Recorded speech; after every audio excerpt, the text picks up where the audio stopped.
and welcome to Macros with Mythili, the ET Now show that takes a hard look at all the major macroeconomic issues and developments in India and overseas. In this episode, we're going to take a hard look at the just concluded conference on climate change at Bonn. Not much progress was expected given the impasse over the US position on climate change.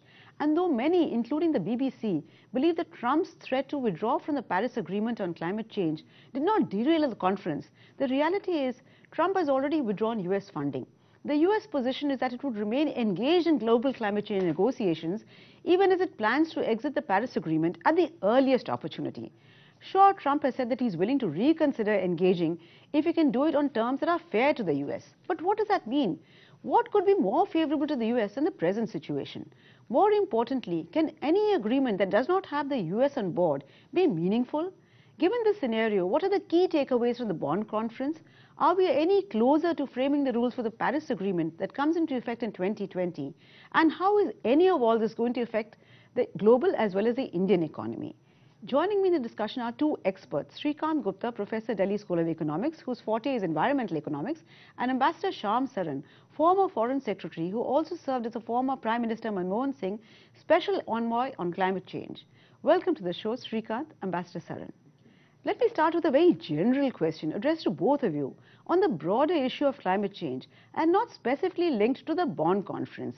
Do governments now accept that a clean energy future is not just achievable but more importantly affordable? In fact, does the Indian governments, for instance, believe that it is affordable, and on what grounds? Because clean energy is much more expensive, especially for a poor country. Let me start with you, Shrikant. Is it affordable for a country like India? Well, I mean, it depends on what you mean affordable. Yes, the government is pushing very hard on renewables. But yes, the economics of renewables is still that we do have a comparative advantage for various things in producing coal-based energy. So I believe that the kind of investment that we need just to ramp up our solar to meet our solar targets is about $100 billion US at a very minimum. So the question of affordability is all very relative. Okay, would you agree with that assessment, Ambassador Saran? It is relative, but over the years that you have been involved, both as Foreign Secretary and then as a PM Special Envoy on Climate Change, have you seen any fundamental change in the mindset? Or is this all this talk of clean energy future being not just desirable but also affordable, mere talk? Are governments everywhere walking the talk? And in the Indian context, is the recent thrust to electric vehicles part of this heightened commitment? What is your sense, Ambassador Saran? I think we are still quite a distance away from a economy of the future which will be based essentially on renewable energy or clean sources of energy such as nuclear energy. In fact, if you look at the current investment figures in fossil fuel resources, that is still far in excess of what is being invested in renewable energy. So I don't think that renewable energy future is really around the corner.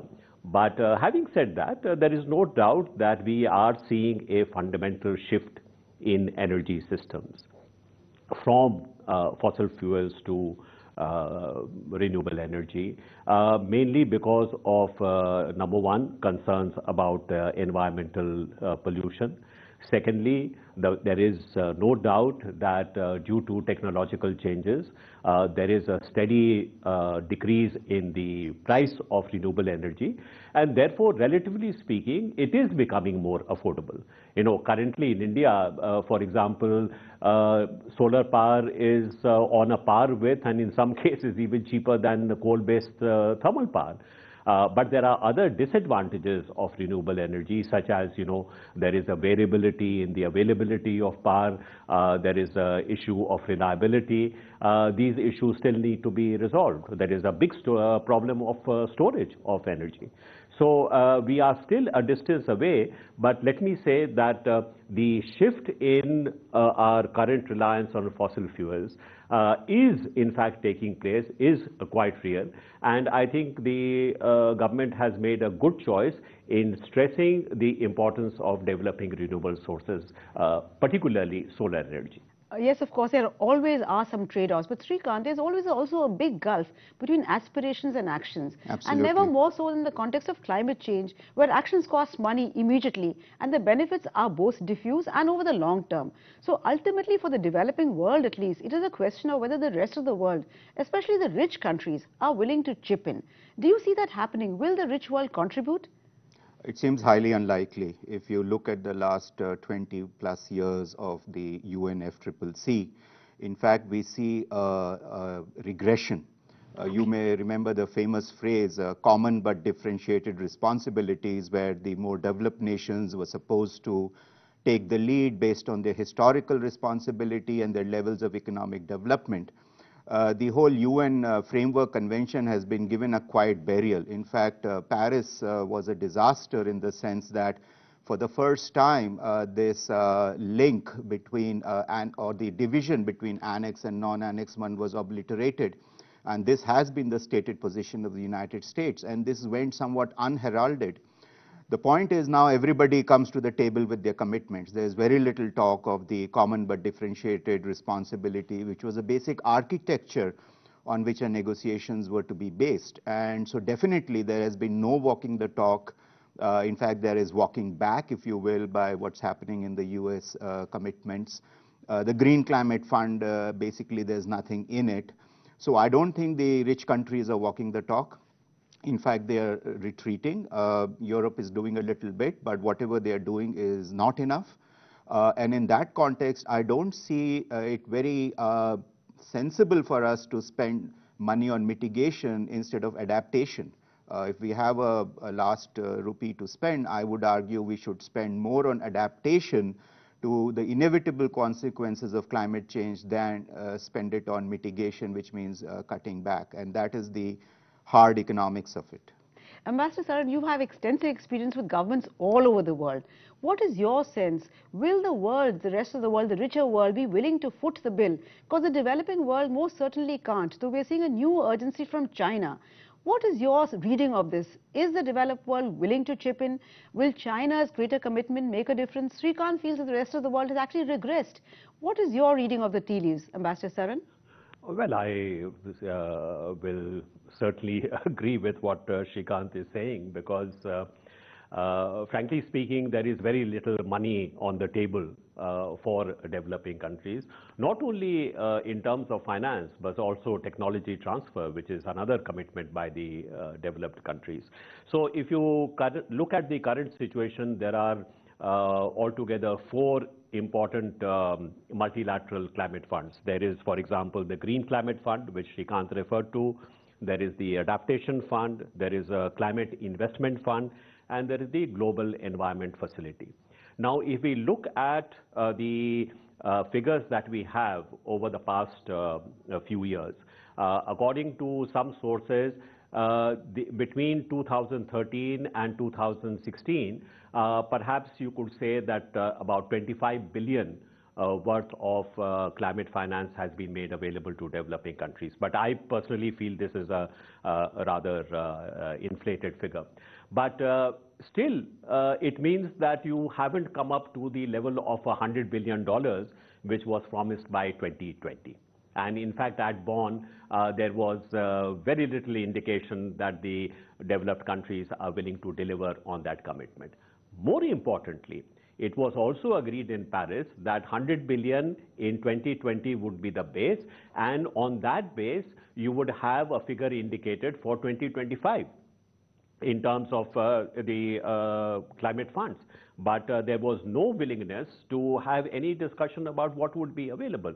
So I don't think we should depend upon any kind of financial transfers from developed countries to fund our renewable energy programs. That's maybe in rhetoric terms, it may be on offer, but actually the record has been that very little actual transfer of funds has taken place. So, well, on climate change, we're very much on our own, but it's time for us to slip into a very short break. Please do stay with us. We'll be back very soon.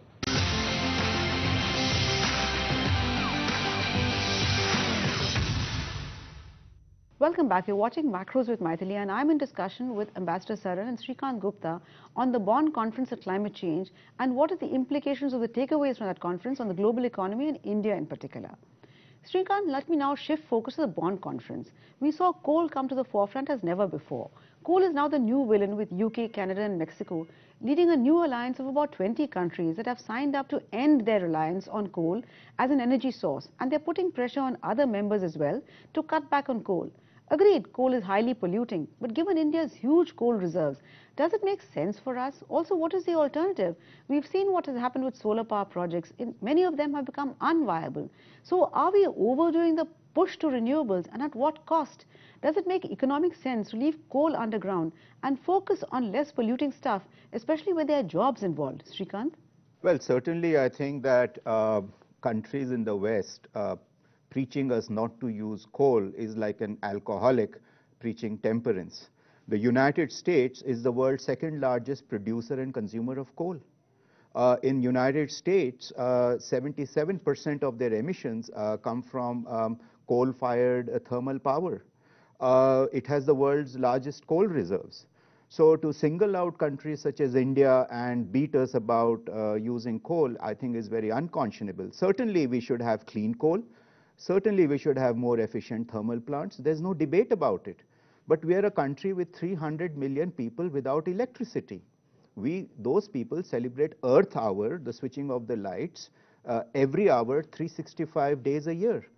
Any democratically elected government cannot, in good faith, say we will leave our coal underground. I think we have to move on parallel tracks. We need clean coal. We need to be responsible users of coal. But just to say we're not going to use coal because the West is telling us not to, I think is very hypocritical on their part. Even countries such as Germany do have significant amounts of coal. And I think we should not be defensive about the fact that we will use coal responsibly and at the same time try to push for more energy efficiency and push for renewables. Well, absolutely. Whether it is trade or climate change, ultimately it's each country to look out for itself. But Ambassador Saran, the summit next year in Poland is seen as a very critical junction on the road to making the Paris Agreement work effectively when it comes into force in 2020. By next December, the rule book needs to be finalized, and there's to be a key review of carbon cutting commitments made in 2015. Are these targets realistic or unrealistic, given that Trump, for one, has clearly indicated that he favors the bilateral rather than the multilateral route on everything from climate to trade? Because there the US can arm twist the other party and get its way. What is your sense? Will it go anywhere at all, or are we just talking in thin air? Well, I think Srikant pointed out earlier that even if you add up all the commitments which have been made by developed countries, or the commitments to reduce the carbon intensity of growth which have been committed to by some of the developing countries, it still does not add up anywhere near what is required in order to keep within the 2 degrees centigrade limit. And from what we have seen at Bonn, there does not seem to be any indication that within the next 1 year, before COP24, in fact, we would have finalized, the kind of commitments which are required in order to put us on the path to keeping temperatures below 2 degrees centigrade. So we are really not in a good place at all. We are on the road to something like 3 degrees centigrade or 3.5 degrees centigrade increase. Forget about what some of the island countries have been asking for, which is keeping the temperature rise down to 1.5 degrees centigrade.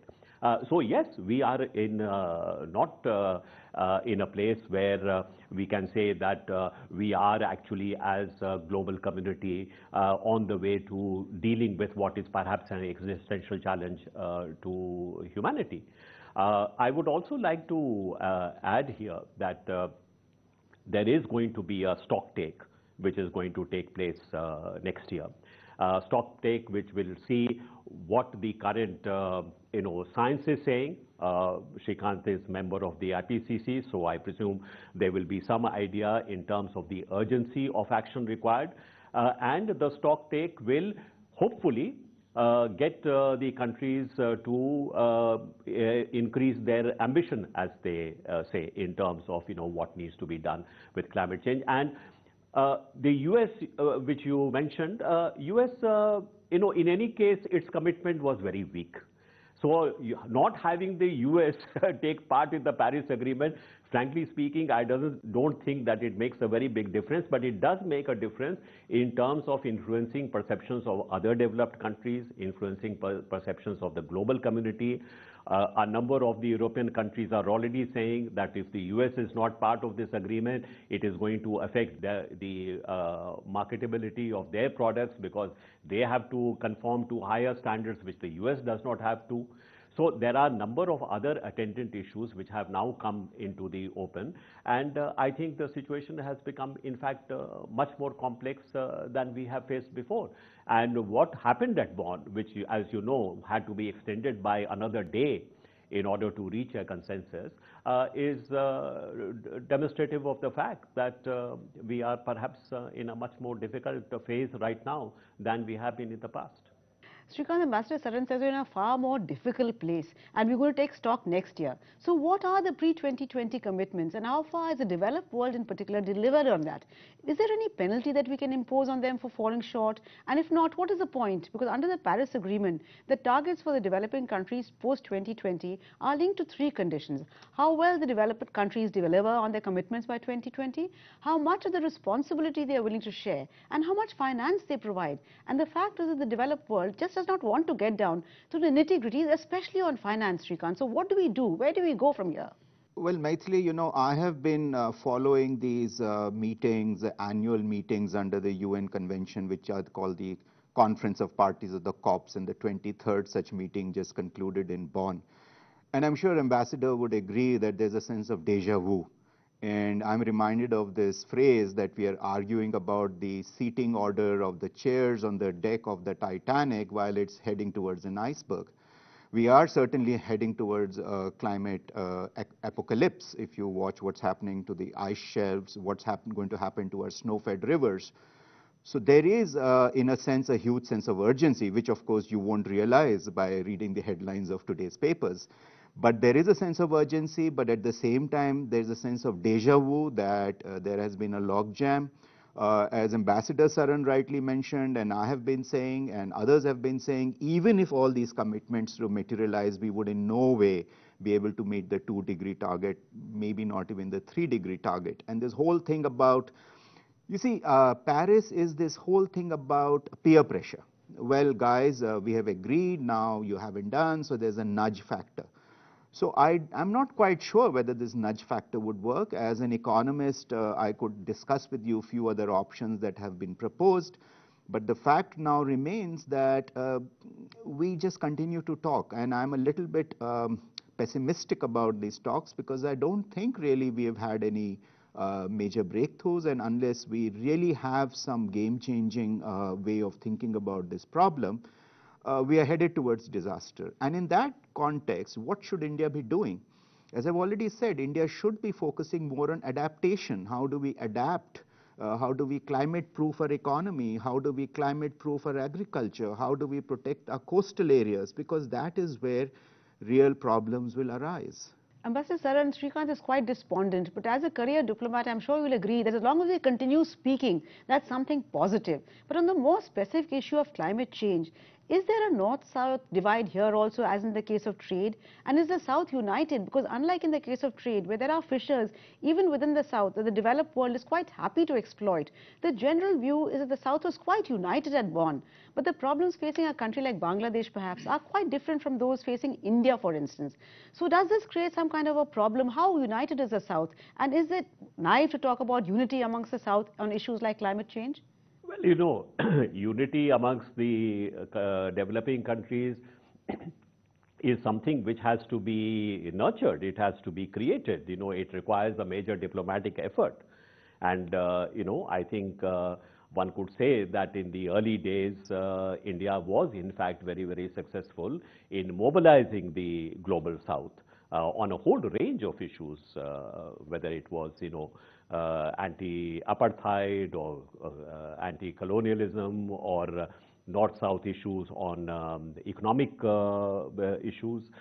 So there was a history of India playing a very important role in actually bringing the developing countries together, and in fact, leading a movement for the safeguarding of the interests of the developing countries. I think some of that spirit is perhaps diluted at this point of time. I think there is a great deal that India can do in order to, number one, raise the level of awareness of the kind of disaster that not only India but the entire world is going to be facing if we do not address this global challenge. I mean, we all say that it is an extraordinary challenge, but our response to that is anything but extraordinary. It is in fact very underwhelming in a sense. So is there some way that India can raise its voice for issues what Shrikant mentioned, the issues which seem to have been swept aside, the issue of justice, the issue of equity, the fact that we had agreed that there should be the principle of common but differentiated responsibility and respective capabilities. Not saying that developing countries do not have a responsibility, but there has to be a differentiation because their responsibility for what is happening in terms of climate change is much less than those who have, in fact, for many, many decades, added to the accumulation of greenhouse gases in the atmosphere.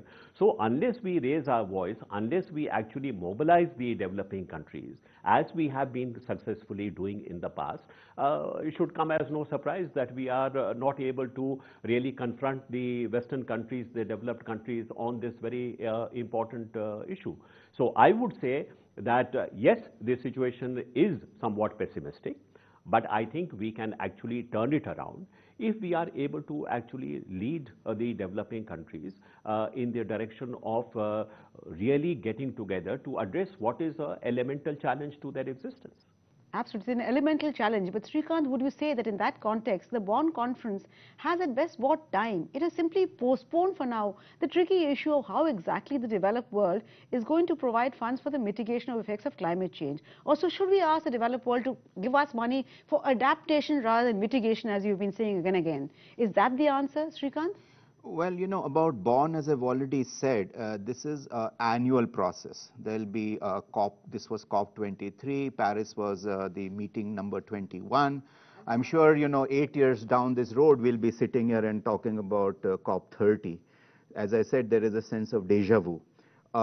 Talking about what India should be doing, what India should be asking for, look, I mean, I think having said that coal is important and so on, and something that I think you would agree, we need to do sensible things in-house. We have been looking at this whole air pollution problem and something like electric vehicles. It is a bit of a joke today that the only electric vehicle manufacturer today, the Mahindra E2O, I don't know if you know the data, they produce about 400 cars per month, which is about 13 cars per day, electric cars. The government has a very short-sighted policy about promoting electric vehicles. We have a 10% import duty if you have a completely knocked down unit, 10%. If you have a fully built unit, it's something like 40 to 60%. We are not pursuing these options that we should be pursuing more actively. So pursuing renewables, not just in terms of solar, where I personally think that the economics of solar in our country is all wrong, the project financing is all wrong.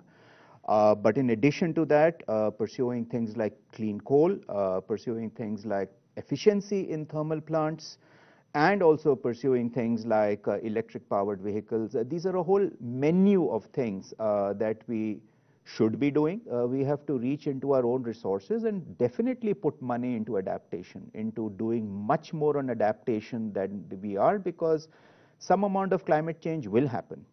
And particularly in the north with our snow-fed rivers, where 1 billion people depend on, there are 1 billion people on the Indo-Gangetic Plain depend on our snow-fed rivers, we really need to do sensible things. Groundwater depletion, subsidies for irrigation, the kinds of crops we grow, whether we should be growing paddy in Punjab, those sorts of issues.